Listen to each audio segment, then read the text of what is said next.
मुहिम छेड़ी, ऑपरेशन हफ्ता वसूली की और लगातार बार बार इस पर हमने फॉलोअप किया है, बार बार इसका असर भी देखने को मिला है और इस बार एक बार फिर से ऑपरेशन हफ्ता वसूली का बड़ा असर, बड़ा इंपैक्ट देखने को मिला है। अब जो ताजा खबर आई है वो ये है कि सरकार अब गैर कानूनी लेन देन और बिना रजिस्ट्रेशन लोन देने वालों पर लगाम लगाने की तैयारी कर रही है और ये एक बहुत बड़ा असर है उस ऑपरेशन हफ्ता वसूली का जिसको हमने जोर शोर से उठाया था। आइए इस पर और ज्यादा डिटेल्स लेते हैं। अम्बरीश पांडे हमारे साथ है। अम्बरीश, कई सालों से लगातार बार बार जी बिजनेस अपने चैनल पर ऑपरेशन हफ्ता वसूली के जरिए उन तमाम पीड़ितों की आवाज लेकर आए हैं जिनसे इस तरीके से जबरन वसूली हुआ करती थी। पहले भी कई बार इस पर हो चुके हैं कई तरीके के एक्शन, लेकिन इस बार जो एक्शन हुआ है, बगैर रजिस्ट्रेशन कर्ज का लेन देन अब अपराध माना जाएगा। कितना बड़ा असर इसको देखें?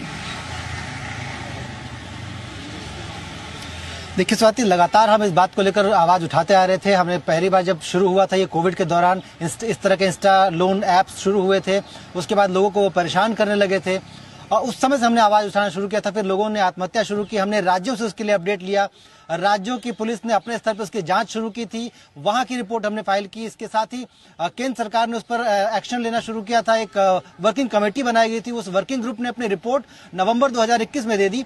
तब हमने अपने दर्शकों को बताया था कि किस तरह से हमारी पूरी मुहिम का असर हुआ है और किस तरह से सरकार इस पर आगे बढ़ रही है। और आज एक बड़ा इम्पैक्ट हम कह सकते हैं हमारी मुहिम का हुआ है, जहां हमने मुहिम को एक तरह से अंजाम पर ला दिया है। सरकार अब इसके लिए एक सख्त कानून बनाने जा रही है, जहां पे दो टूक शब्दों में सरकार का ये प्लान है कि किसी भी तरीके का जो अनरेगुलेटेड लेंडिंग लेन देन होगा वो नहीं किया जा सकता। भारत में, भारत के कानून के अनुसार उसको रजिस्टर्ड होना पड़ेगा। आरबीआई में, वित्त मंत्रालय के जो अन्य विभाग है उनसे उनकी मंजूरी होगी, तभी जाकर वो किसी तरह का आर्थिक लेन देन कर सकते हैं।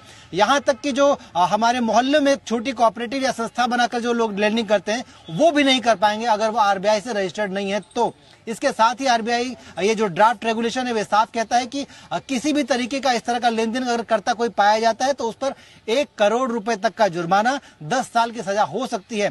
इसके साथ ही अगर किसी ने नियमों को दता बताते हुए अगर इस तरह का लोन दिया है और वो जबरन वसूली करने की कोशिश कर रहा है या फिर किसी तरीके से कानून को आड़े हाथ ले रहा है, तो ऐसी सूरत में 2 से लेकर 7 साल की कड़ी सजा। इसके अलावा इस केस में भी 2 लाख से लेकर 10 लाख तक का जुर्माना सरकार इसमें सुनिश्चित कर रही है।